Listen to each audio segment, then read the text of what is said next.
साथियों, आज गांव सरकार की 12वीं कड़ी में हम आपसे चर्चा करने के लिए प्रस्तुत हैं। 11वीं कड़ी में आपने देखा कि हमने चर्चा किया था कि कैसे गांव सरकार बनाने के लिए आंदोलन चलाया जाए। उस चर्चा में मैंने कुछ महापुरुषों के बारे में कहा था कि मैं महापुरुषों के बारे में बताऊंगा कि उन्होंने गांव सरकार के लिए कैसे कैसे आंदोलन किए और उनके आंदोलनों के तरीके से आप प्रेरित होकर गांव सरकार बनाने के लिए आप भी उसी तरह के आंदोलन चला सकते हैं। जो भी आंदोलन आपको पसंद हो वैसा आंदोलन आप चला सकते हैं। पिछले कड़ी में मैंने गांधी जी के बारे में बताया, कैसे गांधी जी ने पूरा आंदोलन किस तरह से चलाया। आज मैं आपको पटेल के बारे में जानते हैं, सरदार वल्लभ भाई पटेल। उन्होंने किस तरह से गांव या बहुत सारे आंदोलन जो आज़ादी के भारत को गुलामी से मुक्त कराने के लिए जो आंदोलन चलाए, उन्होंने कैसे आंदोलन चलाए, और मैं समझता हूँ कि उनसे आप बहुत कुछ समझ सकते हैं और प्रेरणा ले सकते हैं। इसके पहले कि मैं उनके तरीक़ों को बताऊँ, मैं सरदार वल्लभ भाई पटेल के बारे में आपको बताना चाहता हूँ कि उनका जन्म गुजरात में, आज जो गुजरात है, पहले वो बॉम्बे प्रेसिडेंसी था, वहाँ नाडियाड में हुआ था 1875 में। और पटेल कोई सामान्य परिवार के थे। उन्होंने वहाँ पढ़ाई लिखाई की, बहुत अच्छी पढ़ाई तो उनकी नहीं हो पाई, लेकिन वो भी 1910 में लंदन गए, वहाँ से बैरिस्ट्री पास किया और 1913 में भारत में आए। और पहले तो अपने कस्बे में, उन्होंने ज़िले में प्रैक्टिस शुरू किया, लेकिन बाद में अहमदाबाद हाई कोर्ट में जाके उन्होंने वहाँ प्रैक्टिस शुरू किया। अब ये उनका ये पढ़ाई लिखाई, ये जीवन परिचय रहा। पटेल जो है वो प्रभावित हुए गांधी जी के आंदोलनों से। और सबसे मज़ेदार बात है कि जैसे गांधी जी ने अपना आंदोलन गांव से शुरू किया था, मैंने पिछली बार बताया था आपको कि पटेल ने बिहार के बहुत ही गरीब गांव चंपारण से जाके नील के श्रमिकों का या किसानों का आंदोलन शुरू किया था। उसी तरह पटेल ने भी 1917 में जब आप देश सेवा की जो उन्होंने संकल्प लिया, तो उन्होंने भी गांव से ही शुरू किया और गांव के जो किसान थे, उनकी जो मुश्किलें जो थी, उनको लेके उन्होंने आंदोलन शुरू किया। आज ये मैं जो पटेल के आंदोलन के बारे में बताऊँ, वो इस नाते भी रेलिवेंट है, इस नाते बहुत भी आज जानने की ज़रूरत है कि देख रहे हैं आप, पंजाब और हरियाणा और भी देश के बहुत सारे किसान जो सरकार के कानून आए हैं, 3 कानून आए हैं कृषि के संबंध में, उसके लिए आंदोलन चल रहे हैं। लेकिन ये देखिए, आज आंदोलन चल रहा है और देखिए आज ही मैं पटेल के बारे में चर्चा कर रहा हूँ कि उन्होंने 2 आंदोलन बहुत महत्वपूर्ण चलाए। एक उनका खेड़ा आंदोलन था और किसानों का खेड़ा आंदोलन, और दूसरा आंदोलन था उनको बारडोली का, और ये दोनों उन्होंने गुजरात में ही चलाया। खेड़ा आंदोलन क्या था, इसको आप जानिए।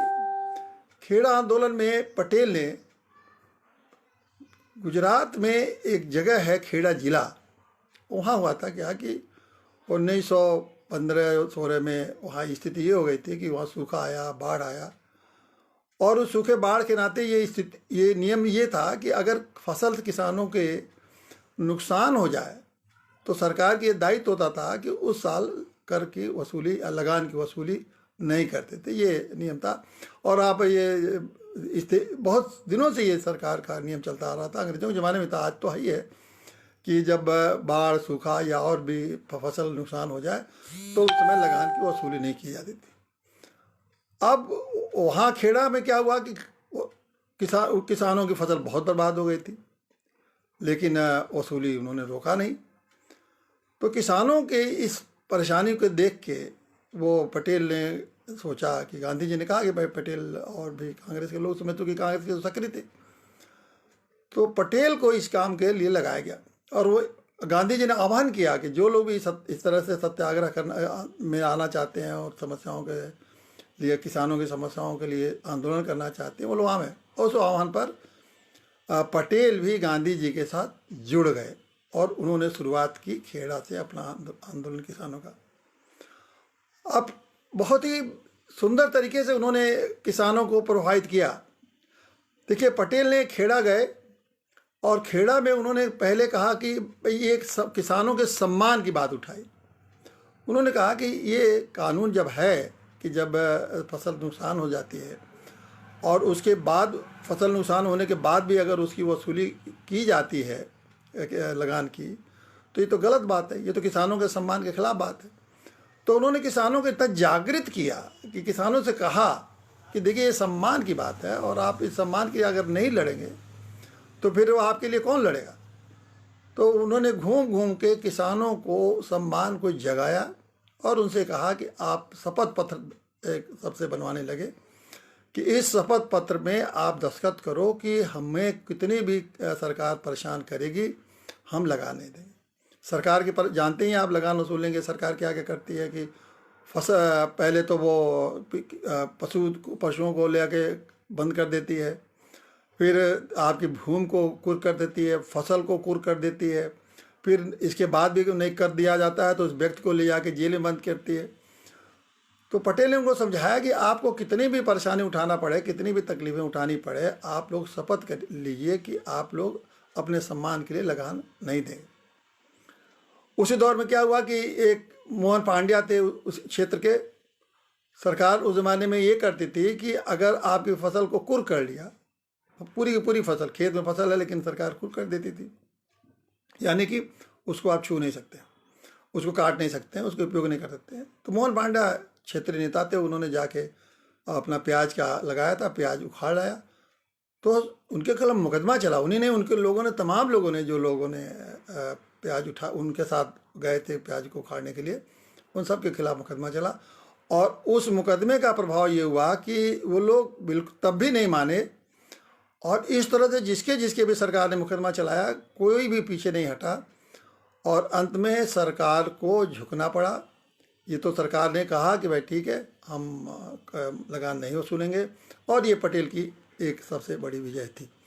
तो ये कि जो खेड़ा आंदोलन है ये क्षेत्रीय आंदोलन था, लेकिन ये खेड़ा आंदोलन का ये प्रभाव हुआ कि पहली बार देश की आज़ादी की लड़ाई में किसानों ने चुनौती दिया सरकार को, अंग्रेज सरकार को, और तमाम तकलीफ़ें उठाने के बाद भी उन्होंने कह दिया कि हम कर नहीं देंगे। जेल गए, मारे गए, पकड़े गए, फसल नुकसान हुई, ये सब होने के बावजूद भी उन्होंने ये अपना संकल्प नहीं तोड़ा।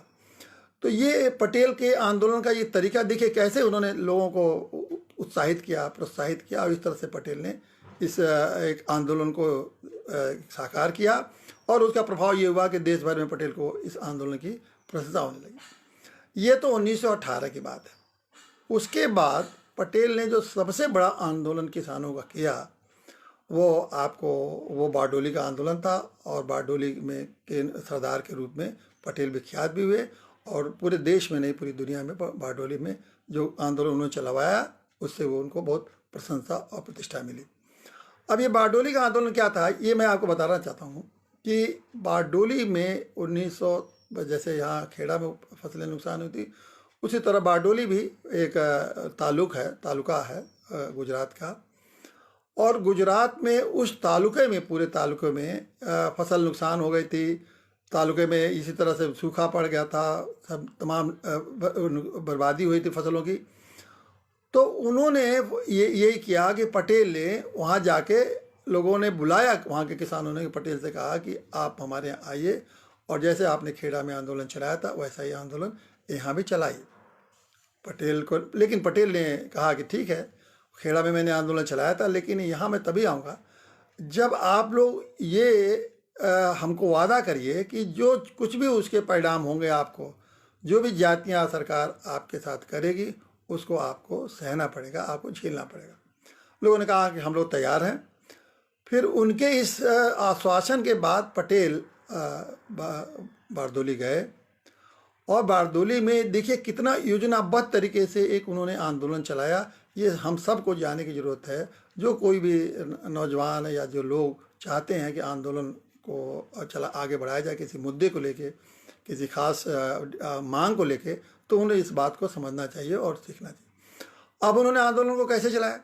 पहले गए पटेल जब बारडोली में तो उन्होंने उस तालुके को 3 भागों में बांट दिया और 3 भागों में बांट कर मैंने 3 कैंप स्थापित किया और हर कैंप में 100 वॉलंटियर पहले तो उन्होंने तय किया कि एक एक कैंप में 100 वॉलंटियर रहेंगे, और वॉलंटियर के साथ साथ हर जो कैंप थे उसके साथ उन्होंने 1500 नौजवानों को, किसानों को जोड़ा, जो कि वो कार्यकर्ता के रूप में वो काम करेंगे।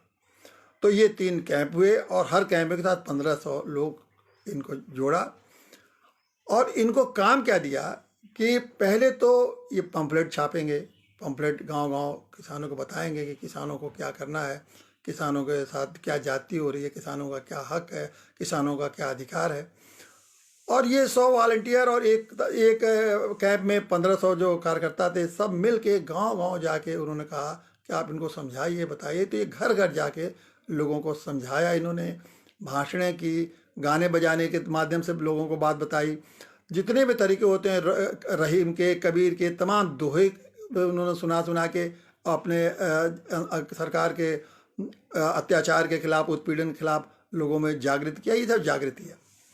और जागृति करने के दौरान उन्होंने वहाँ भी सभी किसानों को शपथ दिलाया कि आपको जो भी तकलीफ उठानी पड़ेगी, आप शपथ दीजिए कि आपको उसको झेलना पड़ेगा। देखिए, उन्होंने सभी धर्म जातियों को जोड़ा, हिंदू, मुसलमान, उसमें पारसी, जो लोग भी थे वहाँ, सिख, जो भी उस बारदोला में थे, उस सभी धर्म के लोगों को जोड़ा। और हिंदुओं को भगवान के नाम से, मुसलमानों को अल्लाह के नाम से, उसी तरह पारसियों को किसी न किसी धर्म, जो उनके धर्म के माने लोग थे, उनके नाम पर उन्होंने शपथ दिलाई। और सब ने शपथ लिया कि हम किसी भी हालत में अपना कर नहीं चुकाएंगे। कर के वहाँ तक समस्या क्या थी कि इतनी बारडोली में कि सरकार ने ये उनका कर 22% बढ़ा दिया। उनके भी 1928 में उनके यहाँ भी उसी तरह का सूखा पड़ा था, और उसके बाद सरकार को माफ़ करना चाहिए, तो सरकार कर माफ़ न करके बल्कि उसने 22% बढ़ा दिया कर। अब ये तो कोई समझ जाती थी बिल्कुल किसानों के साथ अत्याचार, क्योंकि अंग्रेज सरकार का जमींदारों के प्रभाव में रहती थी, तो उन लोगों ने किसी तरह से कर को बढ़ा दिया। और ये 28 बिल्कुल एकदम से 22%, तो गरीब किसान कहाँ से लोग दे पाएंगे, या किसान के पास जब फसल ही नहीं थी तो और कोई साधन उस ज़माने में था नहीं कि जहाँ से कर दे सकें। तो उन्होंने ये विद्रोह आंदोलन शुरू किया, जिसको कहे पटेल ने नेतृत्व किया। अब पटेल के इस आंदोलन का ये प्रभाव ये हुआ कि सरकार ने जातियाँ, तो जब भी आंदोलन चलता है तो सरकार जाति शुरू करती है। सरकार की क्या क्या जाति थी? सरकार की पहली जाति ये थी कि उन्होंने ज़मीन सबके कुर्क करने शुरू किए, फसल कुर्क करने किए, फसलें उसके बाद फसल कुर्क करने लगे, फिर लोगों को बंद करने लगे उसके। और जैसे जैसे वो उन्होंने जाति सुराई तो उन लोगों ने, गांव किसानों ने भी नए नए तरीके निकाले।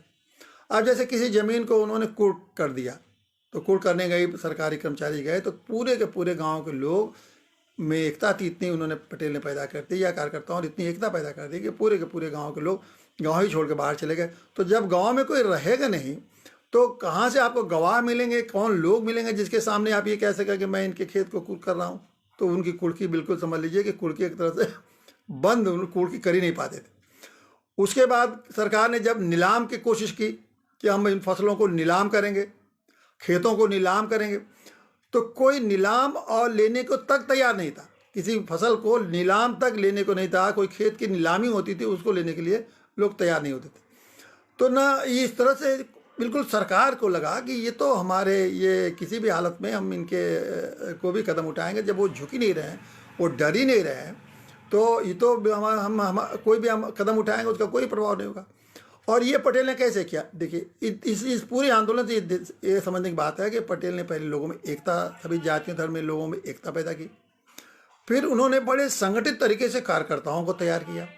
फिर कार्यकर्ताओं के माध्यम से उन्होंने लोगों को घर घर गांव गांव जाकर लोगों को समझाया कि आपका अधिकार क्या है और आपको क्या करना है।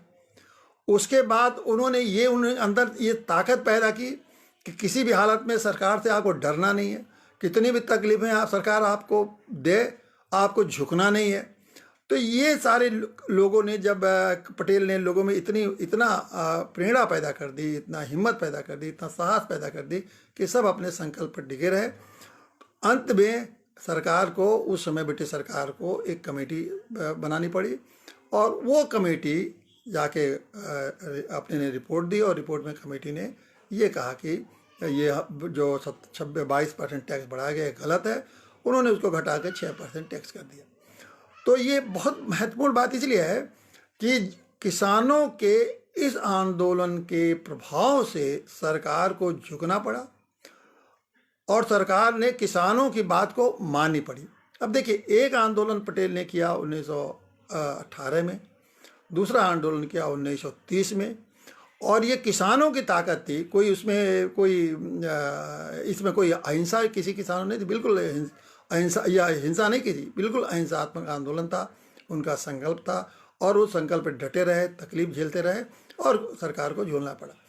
तो ये सरकार को जो झुकने का ये जो है, ये बात इस संदर्भ में भी मैं कर रहा हूँ कि आज हम लोग गांव सरकार की जो मांग कर रहे हैं, अगर हम आंदोलन को, इन महापुरुषों के इन तरीकों को ठीक से समझें और उस तरह से लागू करें तो निश्चित रूप से आप देखिएगा कि सरकारों को झुकना ही पड़ेगा। इतने तो लोकतंत्र है। उस समय तो जब अंग्रेज सरकार झुक सकती है तो ये सरकारें झुकने की इनके तो झुकना ही पड़ेगा, क्योंकि ये इनकी तो व्यवस्था ही जनता के समर्थन से। अगर जनता नहीं चाहेगी तो ये एक दिन के लिए इनके सत्ता में नहीं रह सकते। तो ये दो आंदोलन के बाद एक और भी बात मैं बताऊंगा कि संगठन जब भी आप कोई बनाते हैं तो उसमें भी एक पटेल ने एक बड़ा जानकारी के लिए आपके बहुत महत्वपूर्ण चीज़ की। गांधी जी जब कांग्रेस पार्टी के अध्यक्ष हुए 1920 में, तो गांधी जी ने क्या किया कि उन्होंने कहा कि हम लोगों से अधिक कांग्रेस की कार्यकर्ता तैयार करेंगे और अधिक से अधिक लोगों से उनसे और उन्हीं कार्यकर्ताओं से पैसा लेंगे और अपना आंदोलन चलाएंगे।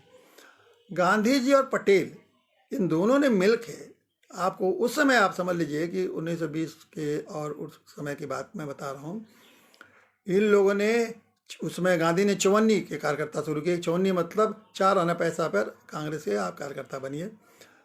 इन लोगों ने 30 लाख, समझे 30 लाख कार्यकर्ता उस जमाने में तैयार किए, जो कि 4 आने से कार्यकर्ता बने थे। और करीब करीब 15-20 लाख रुपया भी उन लोगों ने चंदा के रूप में इन्हीं कार्यकर्ताओं से इकट्ठा किया था। तो अब देखिए कि किसी आंदोलन का अगर आपने संकल्प ले लिया तो साधन भी उसी से जुड़ सकते हैं। ये नहीं कि हमारे पास साधन नहीं है तो हम किस तरह से काम करें। कार्यकर्ता अगर आप आंदोलन के लिए चलाना चाहते हैं तो पहले तो लोगों को तैयार करिए, लोगों को बताइए कि विषय क्या है, क्यों हम चाहते हैं आंदोलन, क्या जनता की तकलीफ है, ये जनता की तकलीफ दूर होने से जनता को क्या मिलेगा। और उसके बाद आपको ये करना होगा कि उसके तकलीफ के बाद जो उनको उठाने के लिए उन्हीं से ही संसाधन का भी आपको जुटाना पड़ेगा। तो ये पटेल ने ये करके दिखाया। तो ये मैं उसके बाद तो पटेल इन दोनों आंदोलनों के बाद वो राजनीतिक रूप से पटेल अपना कांग्रेस पार्टी के बड़े नेता हो गए। फिर 1900 फिर जेल गए, फिर पार्टी के लिए वो भी पार्टी का अध्यक्ष बने कांग्रेस पार्टी के। फिर पटेल 42 में जेल गए। फिर गांधी जी के नमक आंदोलन में भी साथ दिए, उसमें भी उन्होंने बड़े जोर शोर से काम किया और बहुत सारे आंदोलनों में इन लोग करते रहे। लेकिन ये दोनों आंदोलन का मैं इसलिए महत्वपूर्ण है कि ये दोनों गांव में और दोनों किसानों के लिए ये आंदोलन हुए और किसानों की ताकत से यह आंदोलन को आगे बढ़ाया। देखिए, आज मैं जैसे पहले शुरुआती में कहा कि इस समय किसान आंदोलन चल रहा है और मैं जानता हूँ किसान विजयी होंगे, क्योंकि किसानों को आगे सरकार को झुकना ही पड़ेगा। आज गांव सरकार भी हम लोग जो शुरू कर रहे हैं ना, वो गांव के ही तो शुरू कर रहे हैं। गांव से हम समझ रहे हैं कि गांव का अगर ताकत, गांव के लोगों में ताकत की पैदा हुई तो गांव सरकार निश्चित ही बनेगी। जब ब्रिटिश शासन में पटेल जैसे लोग सरकार को झुका सकते हैं तो आज तो हम स्वतंत्र, भारत स्वतंत्र है, हमारे तमाम अधिकार हैं। उस ज़माने में तो आंदोलन करने के अधिकार भी नहीं थे। आज तो आपको आंदोलन करने के संवैधानिक अधिकार हैं। संविधान ने आपको आंदोलन करने का अधिकार दे रखा है। संविधान ने आपको संगठन बनाने का अधिकार दे रखा है। संविधान ने अपनी बातों को कहने का अधिकार दे रखा है। तो ऐसे में आंदोलन हमारा सफल, दूर ये सोचना ही नहीं है कि हमारा आंदोलन सफल नहीं होगा। लेकिन आंदोलन की सफलता के पहले ये बातें आपको मैंने बताया कि लोगों को समझाना, बुझाना, बताना, उनको जोड़ना और सभी धर्म जातियों को, लोगों को एक साथ लेके अगर हम आंदोलन कराएंगे तो निश्चित ही ये सफल हो। पिछले कड़ी में मैंने आपको बताया था कि गांव बलियों के बारे में बताया था कि जो लोग आंदोलन गांव सरकार के लिए आंदोलन करना चाहते हैं उसमें वो गांव बली बने। और ये गांव बली का मतलब ये है कि जैसे आज़ादी के लड़ाई में सत्याग्रह के लिए करने के लिए गांधी जी ने सत्याग्रह तैयार किए थे, उसी तरह गांव सरकार बनाने के लिए मेरा अनुरोध है कि आप गांव बली के रूप में इस आंदोलन को आगे बढ़ाइए। और इस आंदोलन की शुरुआत करने के लिए मैंने आपसे निवेदन किया था कि कैसे इस आंदोलन की शुरुआत करें। अभी तो आंदोलन की शुरुआत करेंगे, उसके बाद बहुत सारे कदम कदम पर हर चीज़ें कैसे आंदोलन को आगे बढ़ाएं। और आंदोलन की ये मत समझिए कि आंदोलन आज आपने शुरू किया और इतने तुरंत ही सरकार आपके आंदोलन को मान लेगी और सब तुरंत हो जाएगा। आंदोलन एक लंबे समय तक जब चलाएंगे तब उस आंदोलन को सरकारें झुकती हैं। जैसे देखिए वही किसान बैठे हुए हैं, लेकिन 10 दिन हो गए, लेकिन किसानों की बात अभी नहीं सुन रहे हैं। जब आंदोलन और तेज होगा तो किसानों की बात सरकार सुनेगी। तो ये मत समझिए कि बहुत जल्द आपने कोई एक कदम उठा लिया और आंदोलन की आपको सफलता मिल जाएगी। आंदोलन लंबे समय तक आपको चलाना पड़ेगा। और ख़ास करके ये जो गांव सरकार के आंदोलन, इसको मान के चलिए कि इसको बहुत लंबे समय तक चलाना पड़ेगा। इसका कारण यही है कि गांव सरकार जब बन जाएगी तो नेताओं की नेतागिरी खत्म हो जाएगी और नेता कभी नहीं चाहेंगे कि उनकी नेतागिरी खत्म हो। इसलिए इसकी संभावना बहुत कम है कि जल्दी वो लोग माने। तो इसलिए इस आंदोलन को एक एक कदम कदम आगे बढ़ाना पड़ेगा। और इस आंदोलन की शुरुआत करने के लिए मैंने यही कहा था कि इस आंदोलन की आप शुरुआत कैसे करिए। शुरुआत करने के लिए आपको मैंने कहा था कि धारा 15 जो गांव बली हैं वो अपने गांव में धारा 15 को फूंक करके और नारा लगाएं कि धारा 15 मुर्दाबाद, गांव सरकार जिंदाबाद, गांव सरकार बन के रहेगी। इस तरह के और भी नारे जैसा आप समझते हैं वैसे आप लगा के इसकी शुरुआत करिए। तो गांव बली के रूप में जब इस आंदोलन बन के आप इस आंदोलन को शुरुआत करेंगे तो देखिए इस आंदोलन को विस्तार देने में समय नहीं लगेगा। अब मुझे बड़ी खुशी है कि पिछले रविवार को मैंने आपसे गांव बली के बारे में चर्चा की थी और आज अभी तक जो है आपको खुशी होगी जान के कि अभी तक 25 गांव बली लोगों ने बन चुके हैं।